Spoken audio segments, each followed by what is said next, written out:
the scene where Indy takes the rocks and he's about to go and he hears the like the child screaming, and I'm like, oh my god, I forgot how like sad this is. Yeah.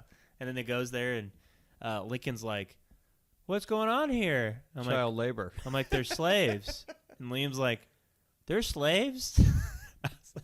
There's kid slaves? That's what he said. I was like, it's a movie, guys. It's a movie. Anyway, you could tell they were trying to process it. Yeah. Well, mean. there's an easy way to process it. Like, oh, you see those shoes? Those Nikes that you have? Yeah, They're made there. they're made there. Along with your it. iPhone and your tablets. Oh, that TV that you like on the wall? Yeah, that's probably made there. Yeah. Yeah, sure was. Your shirts definitely were. Yeah. They probably show this movie at those factories. Like, see? It could be worse, guys. At least we're not like this, right? You're not drinking blood. Let's see what the big deal is.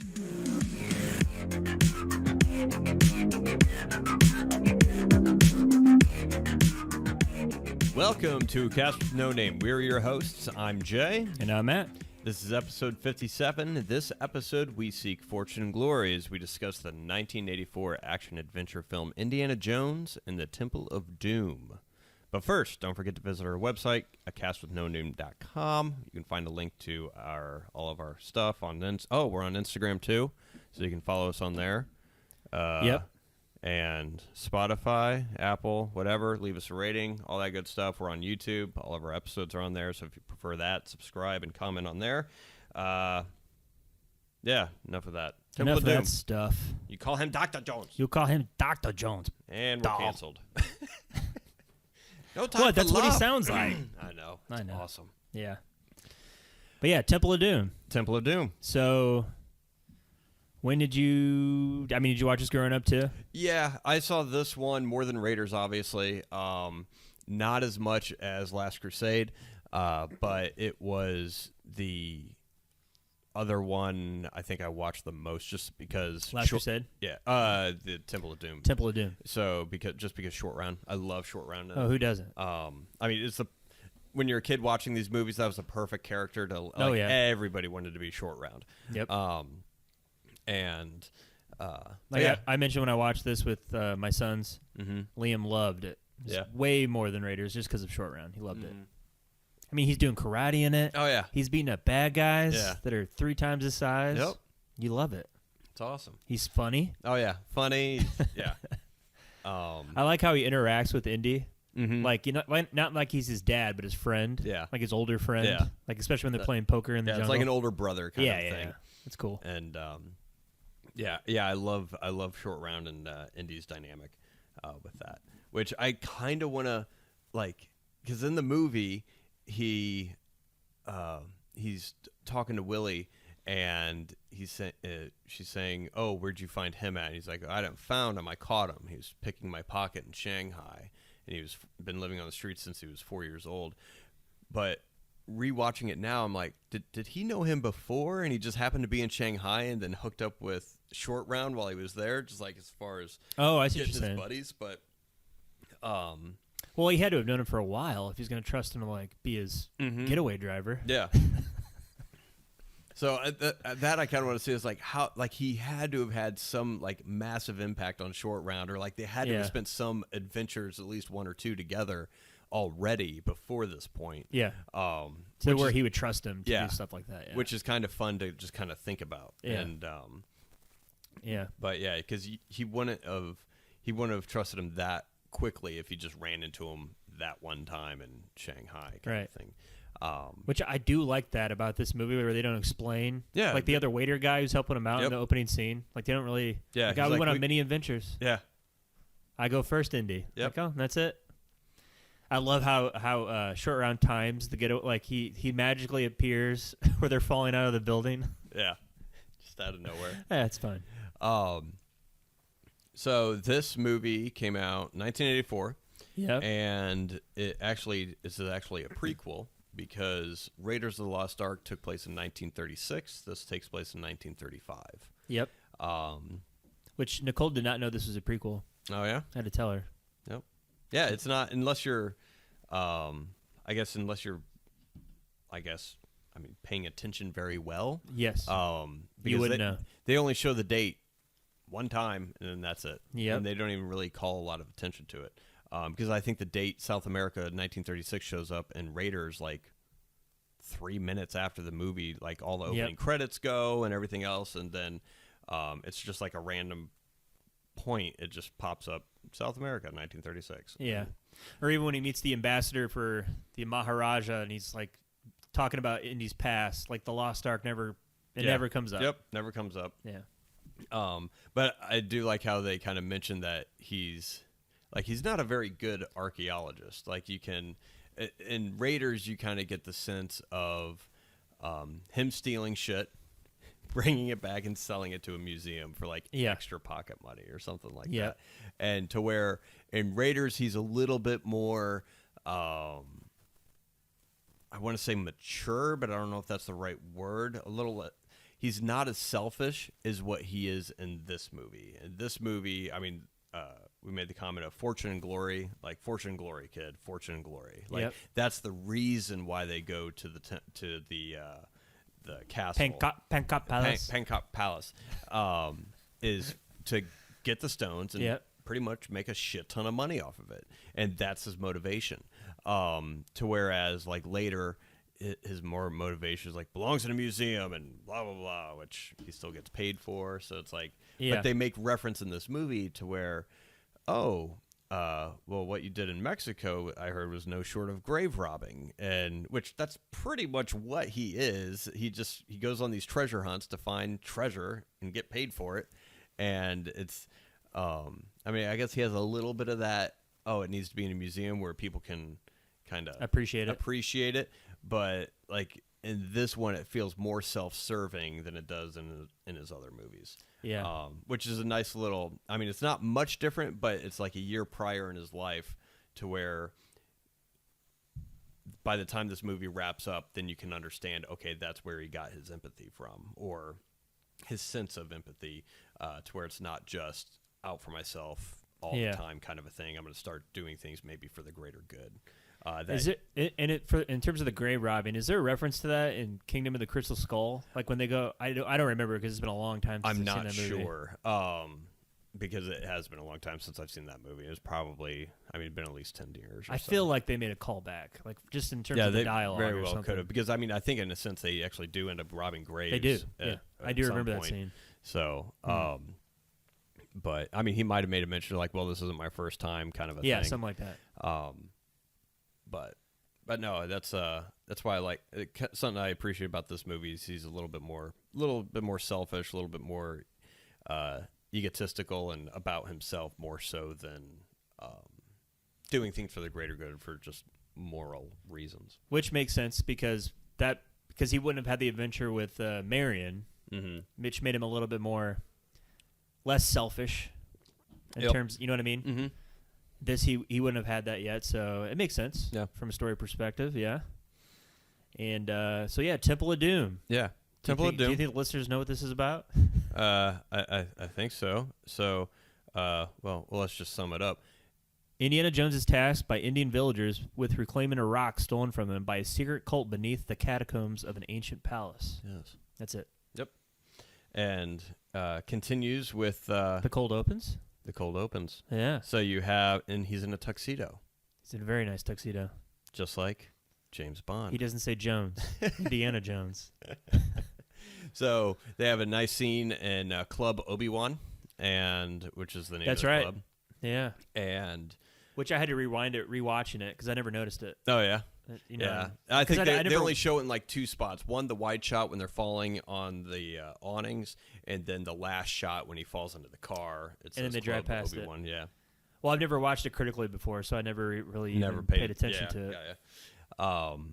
So they have the cold open. They have the logo transition into the, which we didn't mention it last week when we talked about Raiders, is that the transition from the Paramount logo to the Hawaiian mountain, whatever, when they were in quote-unquote South America. And then now it transitions into the gong in Club Obi-Wan that they're hitting. But yeah, cold open, quick action sequence. You got a shootout, bar fight, car chase, and ends them going on a plane, which doesn't necessarily have anything to do with the story other than the fact that that's how they got on the plane that started their adventure kind of a thing. So loosely connected cold open. And that's the only place they travel to in the entire movie. It's not like Raiders where they're going back and forth. Yep. Just one. From Shanghai to someplace in India. Yep, somewhere. Someplace in India. Which I always thought it was Bangkok Palace. So the whole time, up until like 5 or 6 years ago, I thought it was in like Bangkok, Thailand. I thought they were in Thailand. Got ya. Yeah. This was the first time I watched it with subtitles. So yeah, same thing as there you go. Bangkok Palace, but yeah, it does sound like they're saying Bangkok. It sounds like it. It does. Yeah. So also that you have Willie, the new quote unquote girl. Yep. And then you kind of go on from there. The Dan Aykroyd does a cameo. Small cameo. Which he plays Art Weber, the guy who helps him with his bags onto the plane, kind of a thing. But you never see a close up of his face. No. Yeah, it's just it's weird. all wide shots, and it's still striking. I was like, did he really just want to be? He might have just wanted to be in this movie because he was fairly. I mean, this was the same year as Ghostbusters. Oh yeah, and he's well in SNL. He's in SNL way before that. He was Blues Brothers. He'd already done. Yeah. He's definitely well known at this point. But yeah, you probably just wanted a bit part in it, or just to say. Yeah, it's kind of like Daniel Craig wanted to be a stormtrooper in the new Star Wars for whatever reason. Yeah, well, they were filming that day, so there you go. Yes, but yeah, Willie Scott.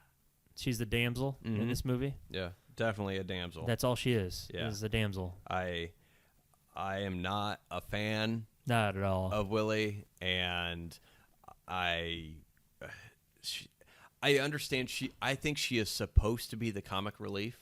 Yeah. And it doesn't come off that way. It just comes off as whining and annoying. And I don't see why Indy is interested in her other than the fact that she's good looking. Yeah. And maybe that was on purpose. I think it was probably just a side effect of the set because during this time, Spielberg and George Lucas were both going through a divorce, and they've said in multiple interviews that they were just in a bad mood for a couple of years. And this movie, at the time, they wanted to like kind of make it on the edge of being dark, right? And just they were in a shit mood. They didn't, which it kind of comes across with how they handled Willie's character. And it felt mean. Like it was just like if she was supposed to be the comic relief, like it wasn't even like Harrison Ford wasn't even amused by it, or Indiana Jones wasn't amused by it. He was just annoyed. Like she's crying on the elephant, and he's just like scratching his head and like swats a bug. He's like, I guess we'll camp here tonight. Yeah. And it's like, God damn, we got this bitch with us. I guess. It's your world. We're living in it. Yeah.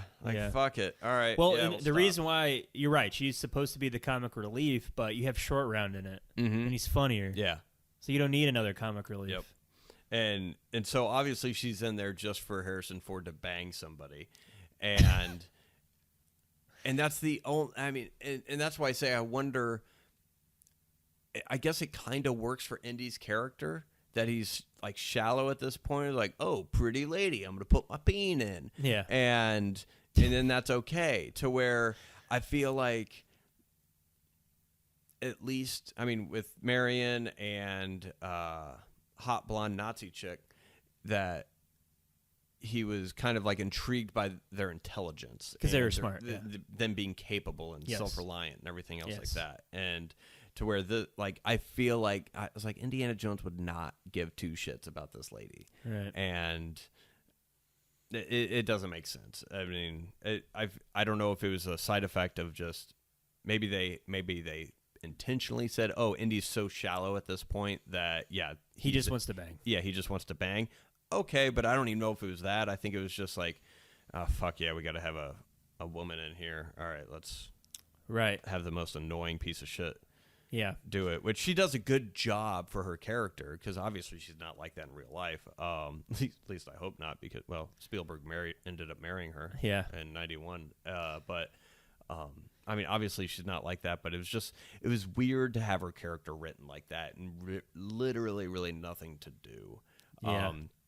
Because she literally has nothing to do. Yeah, the high maintenance, other than to push a block to keep a doom room from collapsing. Yes. But yeah, she just whines the whole time, and it's I can't imagine like that character kind of being fun. Like it was funny at the beginning, like when they were in Club Obi-Wan and they're having that scene with the table and they're spinning stuff around, and she's like, "You poked my dress." Like she can't read the room of the situation, and like it would have been nice if her character just kind of like, which I guess her character did kind of grow to be slightly less annoying, but I mean she was screaming up to the bitter end. Yep. And it would have been nice if she would have been like just kind of started to become a little bit more capable, a little bit more not a cartoon. Yeah. Throughout the movie. But yeah, that's one thing that I don't. The ending is kind of like when she's like, "I want to go back to America," and blah blah blah. Then Indy has the whip and it's like, "Come here." I'm like, "Would he do that?" Yeah. I feel like he would just be like, "All right, I mean, kick All right. rocks. I only saved you. Yeah. I only saved you from certain death. Now you're complaining again over here." Yeah. And it's just unbelievable to me, because I put myself in that situation. I was like, I would not be attracted to somebody like that. No, like it would. Well, Indiana Jones wouldn't be. Yeah. No. Me as a person isn't attracted. Right. Like, I just the only reason why he did save her was because he's decent. He's like, all right, well, I'm not just gonna let her die. Yeah, you're hanging out. This is what we got to do to get back to civilization. I'm not just gonna leave you here in the middle of BFE India and but fuck Egypt, India. Yes. BFI. But fuck India, and and just leave you out here to rot. Yeah. Well, it's funny that you mentioned these divorces that Spielberg and Lucas are having. You think that was the inspiration for the heart scenes where they just ripped your heart out? Digging out the heart? They're like, "This is what my wife did to me. I'm putting it in my movie. Fucking bitch." You see this? You see this? Oh. This is how I felt. No, actually, I think it was inspired, like the whole thuggy thing actually came from a different movie. I don't know if it's real, but it came from another like lesser known B movie that had that same kind of element in there. But I do think it did have an effect on the tone and just the, like, it was just not, I mean, it's not very uplifting of a movie. It's not a very happy movie. It's just kind of like, oh, here's a shitty situation. Oh, here's another shitty situation. Yeah, let's have some child slave in here. Like, oh, your crops dried up because of your magic rock. Yeah, that does kind of suck. Oh, and they took your children. All right. And you're like, oh, they're being whipped and slaves. Okay. Oh, people's hearts are being taken out of their chests and because of some weird cult that's coming back to spread darkness all over the world. Yeah. And, which I think that's why they put the celebration scene at the end there, where all the kids are back in the village and everyone's happy. Because they had to, let's lighten the mood a little bit here. We're still... Yeah, I know we still depressed, guys. We just beat you over the head with people's hearts being pulled out and all the child slavery. So we gotta let's whip Indy in the back. Oh wait, we're short round. Yeah, get him in there. Let's whip. He's gonna take a couple lashings. Yeah, it's just a very mean movie. And which is fine. I kind of appreciate that. I enjoy the darker story because, I mean, obviously, it's still fun. Yeah. It's not as much fun, and it doesn't have as much lighthearted moments as what Raiders does, but or The Last Crusade. Yeah, but it does have that sense of adventure, and it does put in the stakes and all that good stuff. You do still get some Jonesisms of his personality going through. It's not him just being depressed the whole time. It's just more him being annoyed, but like the moments with him in Short Round I think are great. Oh yeah. So I feel like that kind of helps offset it a little bit, but it definitely is more of a darker story. Yeah, that without Short Round, you wouldn't have that heartfelt moment when he's like possessed from drinking the blood, and he's like, "Indy, I love you." Like that's a good moment, which you wouldn't have with Kate Capshaw's character. Yeah, you wouldn't be able to break that tension with like some stakes because you don't really care about her all that much in the movie. Yeah, all that much, not really. No, you care more about Short Round. But I will say this about this movie that I love is the atmosphere and the tone. It's just so good. And then the two scenes that just stick out are like the what are those called? The carts. The mine shaft. The mine shaft. Yeah, thank you. The mine shaft scene's awesome. Still to this day, it's great. And then the bridge scene. I just love that scene. Yeah, it's so good. The timing and the pacing of it all. Yeah, the bridge scene is actually my favorite scene in Indiana Jones period. Yeah, it's good. It's good. And I think what I love it about is that it kind of has a little bit of everything. It has the history of Short Round and Indy. You have, for what it is, you have Willie still just kind of like hanging out, like, what the fuck is going on? Yeah. And, but at the same time, you have Indiana Jones with his back up against the wall, and he's like, okay, we're fucked. How? Okay, there's only one way out of this. And then he speaks to Short Round in Mandarin. Yeah. And I just love that whole setup to where he's like looking back and forth. He says a couple of a phrase in Mandarin, and hang on, lady. We're going for a ride. Short Round like grabs her, and he's like, what do you say? He's like, hang on, lady, we're going for a ride. and she's like, what? And she looks over at Indy, and then there's like a shot of him lifting up the sword. Yeah. She's like, oh my God, he's crazy. Or is he nuts? Is he nuts? He's like, he's not nuts. He's crazy. And then he just slices it. But I love that scene so much. The pacing of it is perfect. Yeah, it's awesome. And the good villain stuff. in this movie is probably my favorite, just in terms of his presence and how sinister he is. Yeah, you can tell he's don't dangerous. see him the only time you see him is when he's doing the ceremony, and then a little bit at the end near the bridge. But it's just like the mysterious. He just has bad intentions. Freaking weirdo. Yeah. Yeah, it's good. And who's the guy? He's in Willow too. He plays like the general of the army. He's in this movie too. He plays like the head Captain Blumbert. Yes. Philip Stone. So, yeah. Anyway, he reminds me of who's the Jaw? Is it Jaws from Bond? He's like the stoic just dude who is the right hand man of the main villain. You know what I'm talking about? Is it Jaws? Is that his name? The tall dude with like the mouth. The British officer reminds you of that? No. Who are you talking about? Hold on. He's like the head security guy who like forces Indy to drink the blood. Oh, he's like the head child's. The head security guy. I think that's the same guy that was the same guy that played the German in Raiders. Because isn't that the guy he gets in a fight with on the conveyor belt? Yes. Yeah. Yeah. It's the same actor as the. I think it's the same. The German, really? Yeah, I think it's the same actor that played the German in Raiders. Oh snap! Well, it makes sense. He's a big dude. Because he was kind of introduced the same way. Like when he goes to fight Indy, he steps into the frame, except it's on the left side of him. And it's the same shot that he was introduced. Pat Roach. Yeah, You're right. Yeah, and I got the picture of him from Indiana or from Raiders. Yeah. But yeah, he plays. He's in Willow. He plays the head general in that because his voice is so distinct. Oh, it's so recognizable. Kale, General Kale from Willow. Anyway, I digress. And he just reminded me of Jaws from Bond. Just the guy, or Dave Bautista and. Just a big brooding, just a dude guy. Yeah. One of the things I like about this movie more than Raiders, I feel like there's more picturesque moments in this movie than Raiders. So, Raiders had that scene when they're digging in Egypt and the sun setting and everything, but there's a couple of shots just several shots. There's one shot of bats that they did, not the one when they're pointing in the sky, but they were kind of pointing through the forest or through the jungle, and the trees just kind of framed the outside of the picture, and then you just see these swarm of bats going. That I thought was awesome.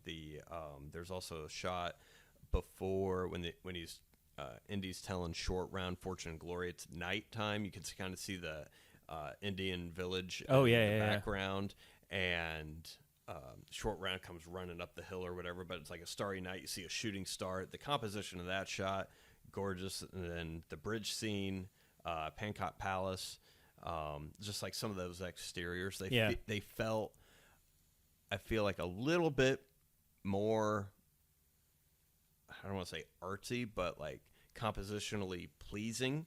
Like the one shot, especially with them on the hilltop with the Indian village in the background, like I could take a screenshot of that, and that almost looks like a work of art or like a comic book or something. Well, definitely the scene where after they get out of the death contraption or whatever that Willie saves them from, and then they go out into the opening, where it's lit in red. Yep. And then you don't know how far back it goes. It just gives you this depth of perception that it just opened up into this whole new like realm or something that underneath the palace. Yeah. It just gave it a sense of grandeur that even in Raiders there wasn't, like when you enter like the Well of Souls, it's just very confined spaces, very tight spaces. This opened up into it was just a really cool shot. I liked it. And I don't know what it was. Like in the mid '80s, because a lot of the ritual stuff have you ever seen Young Sherlock Holmes? No. Barry Levinson. Anyway, that centers around like an occult figure and the mystery they're trying to solve around the occult, and there's a whole ritualistic scene, and I feel like they stole from Temple of Doom like verbatim. If I were to watch Young Sherlock Holmes, there's a whole scene. They're not ripping hearts out or anything, but they're like worshiping. There's a bunch of followers and stuff. They're all bowing. The guys at the head. It's the same stuff. So I don't know. And I know that Steven Spielberg, I think Amblin did. I think he was a producer on it. At least Steven Spielberg they was. probably used elements, or maybe that was like an element that they didn't use in Temple. Like Spielberg gave him some ideas. Yeah. We were going to do this in Temple, but we never had the opportunity to, because there was a couple, like the Mineshaft ride was originally meant for Raiders. Oh. And but they weren't able to use it. So originally in Raiders, I think it was going to be it would take place in Shanghai in Raiders, and I think it was after Egypt. They got out of Egypt or something like that.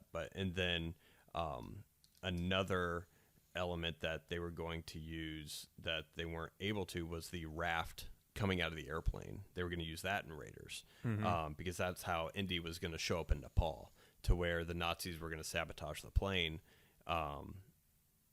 which is why the Nazi guy is on the plane in Raiders. They were going to sabotage the plane, and then he uses the life raft to escape, and he lands on the mountain and then sleds down into front of her bar. Yeah.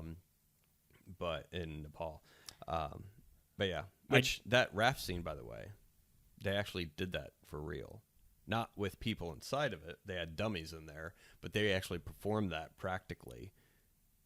Oh, when it falls out of the plane? Yeah, the way it fell out of the plane, because a lot of people, like that's what suspends their disbelief is. And not the hearts being ripped out and the person still being alive and the heart beating. But no, the raft falling out of the plane and then landing on the mountain. Yeah. But they actually were able to perform that. Well, you can tell. Yeah. You can tell it's not.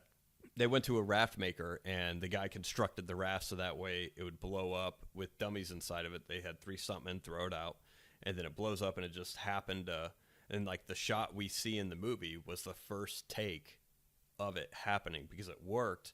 And you think they're like, holy shit. Yeah, I think like Frank Marshall, I think, was heading up the second unit at the time, one of the producers, and he was just kind of like it happened. He looked around at like the 7 or 9 camera operators that he had going at the same time. He's like, did you guys get that? And like everyone was like giving it the thumbs up. He's like, fuck it, it's done. Yeah, we're good to go. Because you can tell on the next fall when it goes into the river, like that's special effects. Yeah. So you can definitely tell the difference. That's kind of cool though. Mm-hmm. Happy accident, I guess. Yeah. I do think one thing that's lacking in this that obviously Raiders and The Last Crusade has is just that, like you said, the familiarity behind like the MacGuffin that they're going after. Like no one really knows Shiva and the whole Hindu religion and all the mystery behind that and all the stories from that. So I didn't really like watching the movie. You really don't care about the stones or what the stones do as much as you do about like, okay, when they find the ark and they open it, what's going to happen? Yeah. Or like, oh, the Holy Grail, what happens when you? But this is like, all right, you got some glowing stones. Yeah. That doesn't have the same impact because you don't really care. Really, Well, it's because you're not exposed to that growing up, so you have Right. no frame of reference really. I mean, it's hard to relate to. No, but I agree with you that it was lacking that sense of intrigue Yeah. with the artifact that he was after, kind of a thing, and which. They wanted. I guess the Indian government was not too pleased. Oh, with the portrayal of, with the script. you don't say? They're like, this is insulting, and they wanted final cut, and then location scouts were like, no, that's not going to happen. So Yeah. I guess we won't shoot in India. I think they shot in some spots like near the border. Wait, Indians don't eat snake babies and monkey brains and it's snake surprise and chilled beetles? monkey brains and and eyeball soup. They don't eat that stuff. I thought those were Indian delicacies. saw it in a movie once. Yeah. I forget where. But yeah, they weren't too pleased with it. But no, I agree with you. I think as far as American culture goes, yeah, there's that lack of understanding or lack of familiarity with whatever that is the hell they're talking about. Yeah.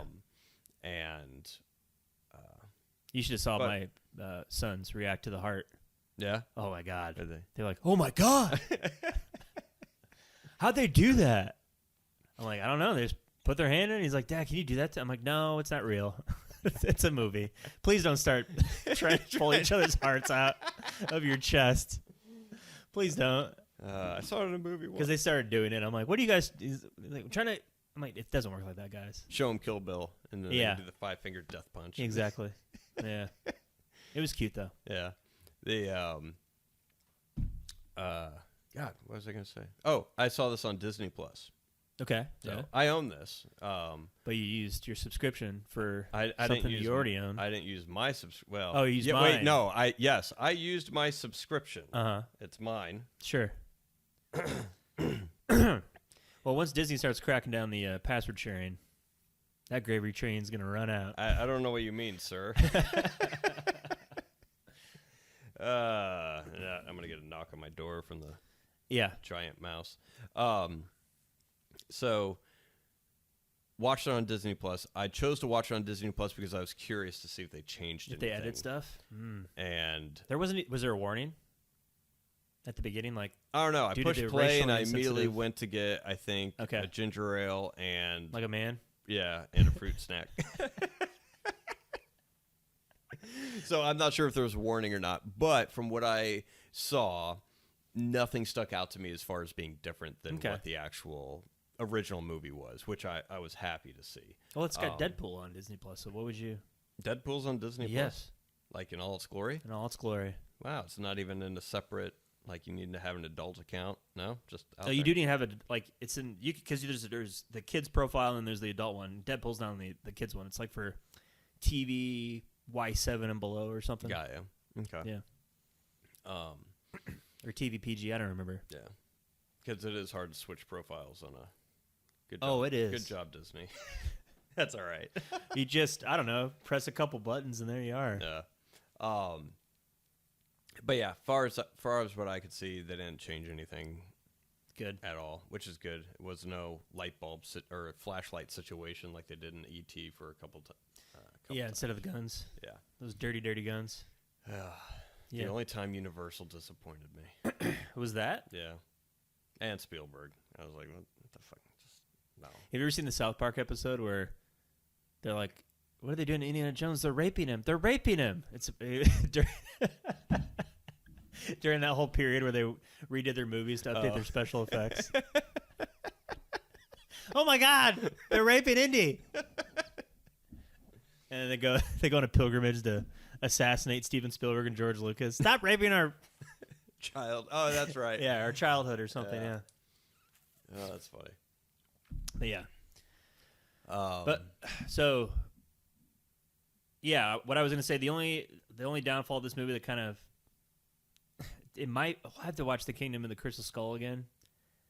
It's just Willie Scott is just. It would have been better if she was less annoying. Not that she didn't have to be in the movie, just less annoying. Yeah, I think the character was probably just a miss. And, and I don't know when they developed that character. I know Lawrence Kasdan, who wrote Raiders, chose not to write this movie because he said it's just way too mean. He's like, there's no, like, it's so mean-spirited and dark, and he's like, no, thank you. And, but, which they kind of wanted a darker thing, because George Lucas appreciated that about Empire Strikes Back compared to Star Wars. But, yeah, even Lawrence Kasdan was like, this just seems mean. Not just because of Willie, but also because the Indian culture portrayal. Yep. And all that stuff.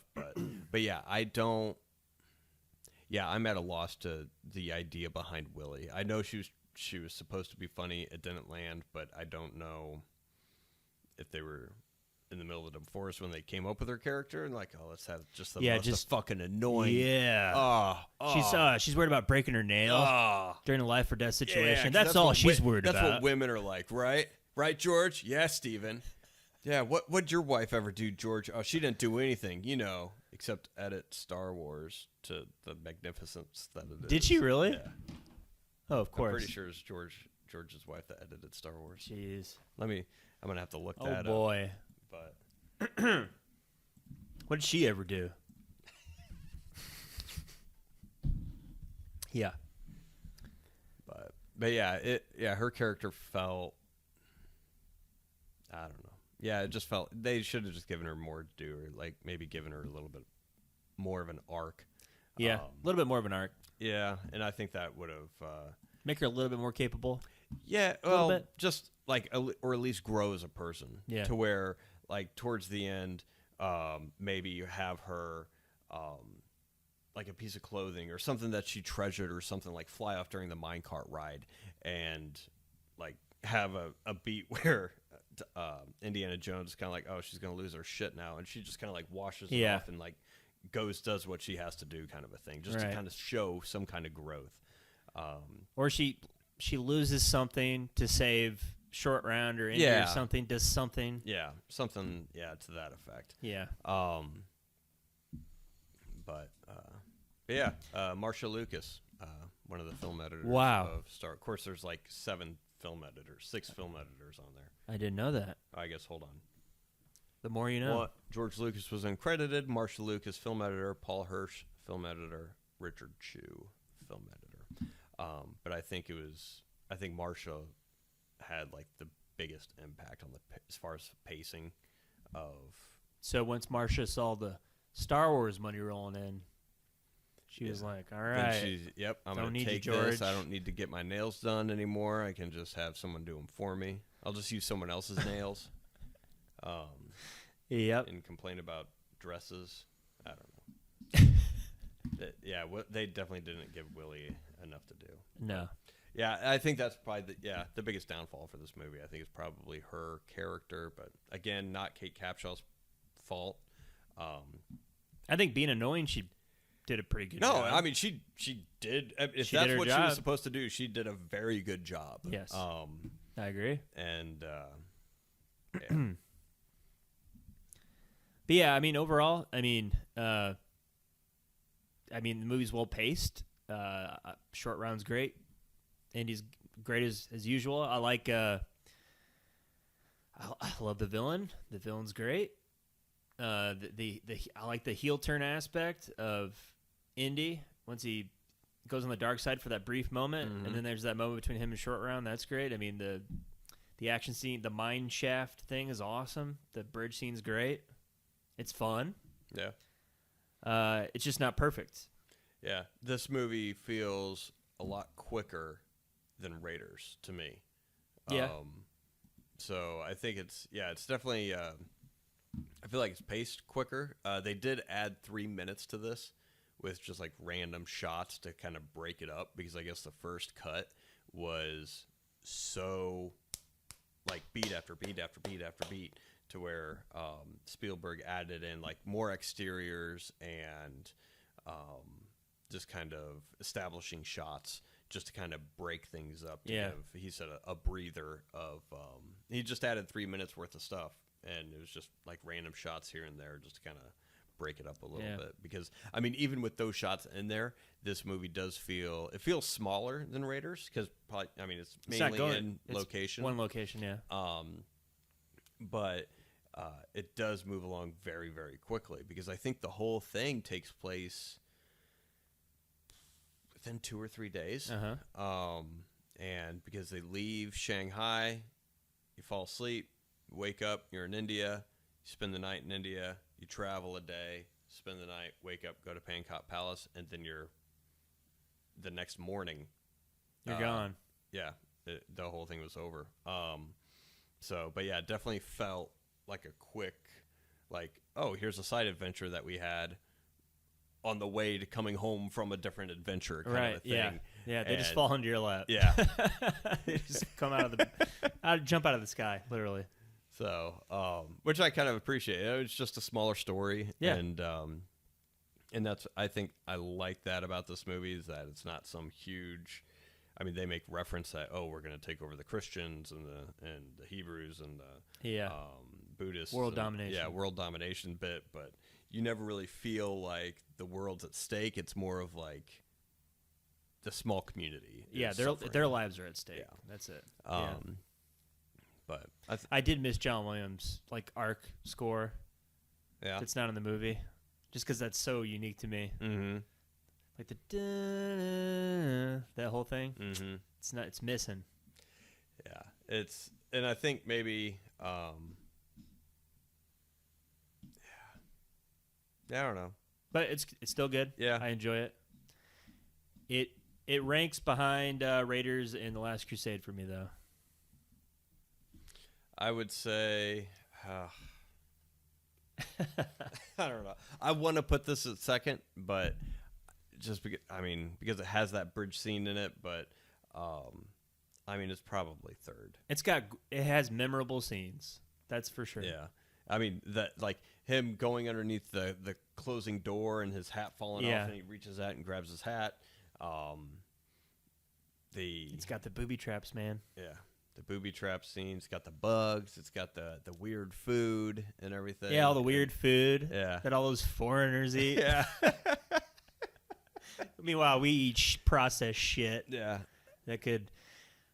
Well, I went to Europe recently. We ate that there. We ate chilled monkey brains. Did you? Yeah. I was in Germany. I thought you looked younger. Yeah. When you came back. It was pretty good. Yeah. It's real good. It's true. This movie is 100% true. Yeah. But yeah, I would say adventure-wise, yeah, I think Raiders is ahead of this. I'd put this at 3. A solid 3. Yeah, it is a solid. I mean, but it's like I want to. I feel. I don't know. I feel if someone's like, "Oh, do you want to watch Raiders or Temple of Doom?" I'm kind of half tempted to say Temple of Doom. Really? But I mean, with Willie's character aside or whatever. But I mean, I like Short Round. Mm-hmm. That much. And yeah, got some good scenes in it. And that was kind of like my. Like the meal scene when they had the snake surprise and the eyeball soup. Like that was one of the things when I was a kid that I enjoyed watching, because I was like, so weird, and my boys loved it too. I gotta tell you too. So the scene where Indy takes the rocks and he's about to go and he hears the like the child screaming, and I'm like, oh my god, I forgot how like sad this is. Yeah. And then it goes there and. Lincoln's like, what's going on here? Child labor. I'm like, they're slaves. And Liam's like, they're slaves? There's kid slaves? That's what he said. I was like, it's a movie, guys. It's a movie. Anyway, you could tell they were trying to process it. Yeah. Well, there's an easy way to process it. Like, oh, you see those shoes? Those Nikes that you have? Yeah, They're made there. they're made there, along with filmed your it. iPhone and your tablets. Oh, that TV that you like on the wall? Yeah, that's probably made there. Yeah. Yeah, sure was. Your shirts definitely were. Yeah. Yeah. Sweatshops are funny. It's great. Profits are awesome, huh, Yes. guys? Anything for $1. Yep. Gotta love those margins. They they probably show this movie at those factories. Like, see, it could be worse, guys. At least we're not like this, right? You're not drinking blood. Let's see what the big deal is. You guys are treated like kings. Get out those new Air Force Ones. Come on. Yes, Daddy's come got to on. make $1. But Sad. yeah. Exploitation, Jay. Am I right? Well, that's why I don't buy Nikes. I buy my shoes from China, where there's no child labor laws. No. But yeah, I would say, yeah, quality. It's the third. It's third, huh? It's, I guess. So we're in agreement. Yeah. Yeah. It's too bad, huh? Yeah. So Raiders was number 1 for you. Yeah. Well, Yeah. We'll see. I'm reserving the right. I have to Oh. watch Last Crusade again. Okay. I do remember loving that All right. movie a lot. I haven't seen it in like a decade. It's been a long time. So yeah, Raiders 2 for me. This is barely a 3. Like it's like hanging on, like on the bridge. Yeah. To the number 2 spot, and its legs are like dipped into 3 territory. So that's Right. where this movie is. So Temple of Doom's Indy and Raiders right now is Molaram or vice versa. They're Yeah. just fighting each other. Depends where they were at in the fight. Yeah. So, Gotcha. but all right. Well, anything else? Nothing else. I'm good. All right. Still a good movie. Go see it. It is a good movie. Yeah. And watch it on Disney Plus, and you won't have to worry about it being changed for some weird way. Right. And steal the password yeah. from one of your buddies Yeah. that already has it. Yeah. You can watch it that way. Yeah. Absolutely. Disney makes enough money. Yeah. It's fine. But we don't condone pirating. I would never condone pirating. Don't. Okay. Join us next time as we get reprimanded by our fathers Yes. with Indiana Jones and the Last Crusade. And as always, comment on our episodes, YouTube channel, all that. You can find it at castwithnoname.com. You guys can figure it out. You're big boys and girls. You're the smartest. Yes. No, you're the smartest. No, you're the smartest, Jay. Thank you. Thank you. Till next time, Jay. I am the smartest. Till next time.